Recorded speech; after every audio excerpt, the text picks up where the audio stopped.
पिछली 2 कक्षाओं में मैं doctor Rakesh Kumar Tak, associate professor, chemistry department, government college Ajmer. पिछली 2 कक्षाओं में हमने कार्बोहाइड्रेट्स के बारे में पढ़ा था। पहली जो लेक्चर था हमारा, उसमें हमने कार्बोहाइड्रेट्स के जनरल रिएक्शंस, क्लासिफिकेशंस के बारे में बात की थी, नॉमेनक्लेचर के बारे में बात की थी। दूसरे लेक्चर में हमने मोनोसैकेराइड्स के बारे में बात की थी और आज हम फिर से इसका जो तीसरा पार्ट है उसमें मोनोसैकेराइड्स की विभिन्न कन्वर्जन्स के बारे में बात करेंगे कि किस तरह से ग्लूकोज फ्रैक्टोज में और फ्रैक्टोज ग्लूकोज में कन्वर्ट किए जा सकते हैं।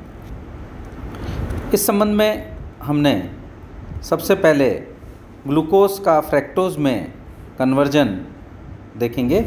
ग्लूकोज से फ्रैक्टोज बनाने के लिए सबसे पहले ग्लूकोज का ओसाजोन बना लिया जाता है।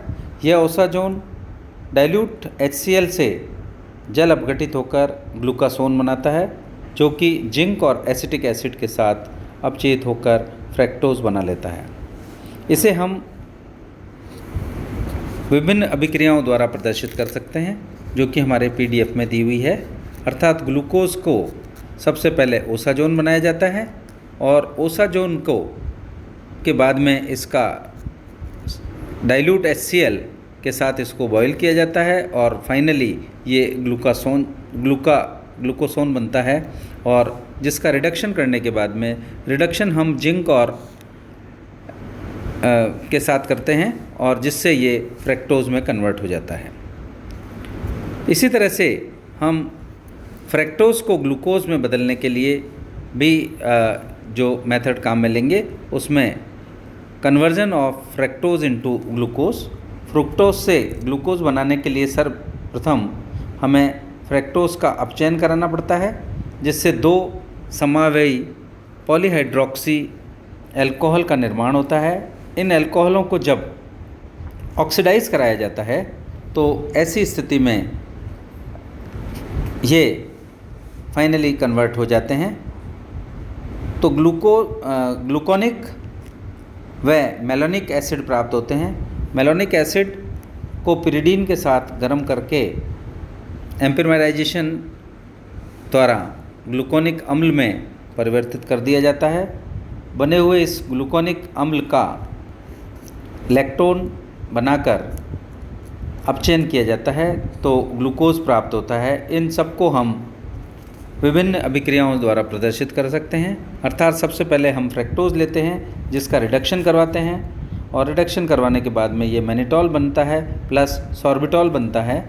मैनिटॉल और सॉर्बिटॉल बराबर मात्राओं में बनते हैं। ऑक्सीडेशन इसका कराया जाता है और इसके ऑक्सीडेशन के बाद में इसको गर्म करते हैं। पिरिडीन की उपस्थिति में मेलोनिक अम्ल और ग्लूकोनिक अम्ल बनता है, जिसमें से H2O- गर्म करते हैं तो H2O- हो जाता है और ग्लूकोनोलैक्टोन बनता है, जिसका हम फाइनली रिडक्शन कराकर ग्लूकोज बना सकते हैं।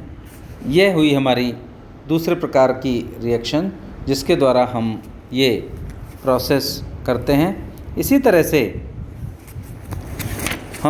यदि हमें एल्डोलों की जो चेन है उसको बढ़ाना हो, मीन्स चेन को बढ़ाना हो, तो एल्डोज़ की किस तरह से करेंगे, इसके लिए विभिन्न प्रक्रियाएं हैं कुछ। सबसे पहला है किलियानी-फिशर सिंथेसिस। यह एल्डोज़ श्रेणी की असेंडिंग की एक उत्तम विधि है, जो किलियानी द्वारा 1886 में ज्ञात की गई थी।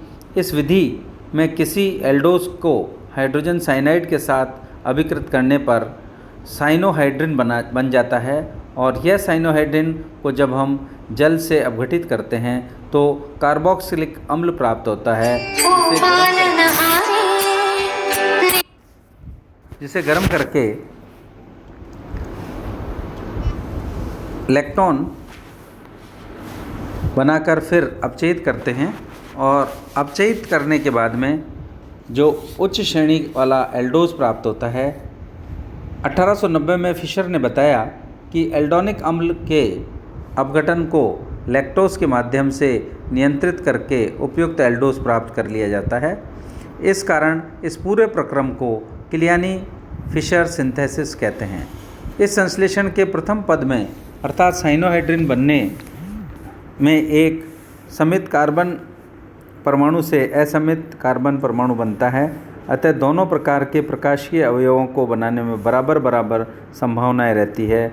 यही कारण है कि इस विधि के द्वारा हम उच्च श्रेणी के दो प्रकाशिकीय अवयवों को एल्डोज प्राप्त होता है। उदाहरण के लिए हम किसी एल्डोपेंटोज से एल्डोहेक्सोज का संश्लेषण कर सकते हैं, अर्थात हमें डी एरोबेनोज एल्डोपेंटोज लें हम और उसका HCN से रिएक्शन कराएं तो हमें बराबर बराबर मात्रा में साइनाइड यहाँ प्रतिस्थापित हो जाता है और इस तरह से इसके बाद में इसका जल अपघटन किया जाता है तो वहाँ पर CN के स्थान पर COOH हो जाते हैं और इसके बाद में इसको गर्म करते हैं तो इसका रिडक्शन गर्म करते हैं तो यहाँ से -H2 हो जाता है और इस तरह से एल्डोलेक्टोन के दो D और L टाइप के बनते हैं।